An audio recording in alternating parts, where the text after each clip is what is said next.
Hello বন্ধুরা, তোমরা কেমন আছো? এই শীতে আমি কিন্তু বেশ ভালো আছি। ঠান্ডা ঠান্ডা ওয়েদার, খাওয়া দাওয়া একদম জমে যায়। বিশেষ করে এই সময় নানা রকমের সবজি পাওয়া যায়। ফুলকপি, বাঁধাকপি, মটরশুঁটি, শিম, বরবটি, বেগুন, কি বলবো।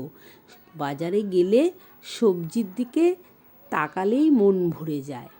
আর আমার বাড়ির বাজারটা, বিশেষ করে সবজি বাজারটা আমি নিজে করি।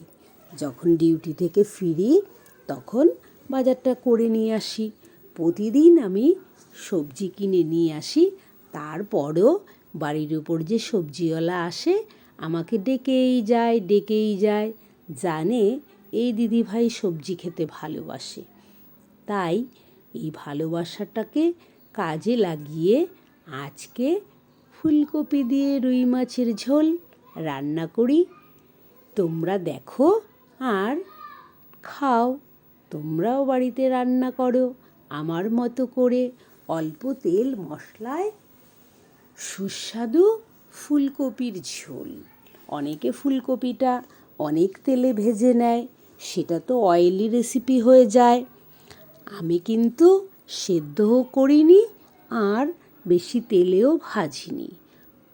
টোটাল 50 গ্রাম তেলে আমি 500 গ্রাম মাছের ফুলকপি আলু দিয়ে ঝোল রান্না করছি।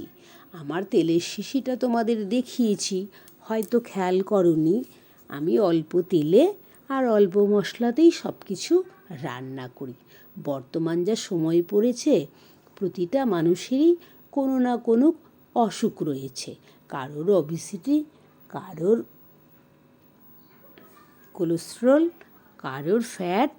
এই সবের জন্য মানুষ তেল ঝাল মশলা খেতেই চায় না। তাই আমি হালকা ঝোল, অল্প মশলা, অল্প তেলে, খেতে সুস্বাদু যেন হয় এবং হেলদি হয়, সেদিকটা আমাকেই নজর রাখতে হয়। টমেটো এখন ভীষণ খেতে ভালো লাগে। হালকা হালকা টক টক ভাব টমেটোর, খুব বেশি টক এখন হয়নি। দিয়ে দিলাম একটা টমেটো কেটে।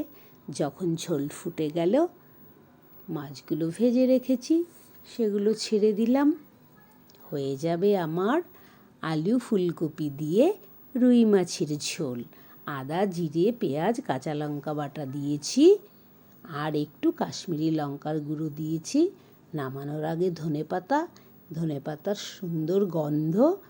এখন সবাই খায়, আমিও খাই।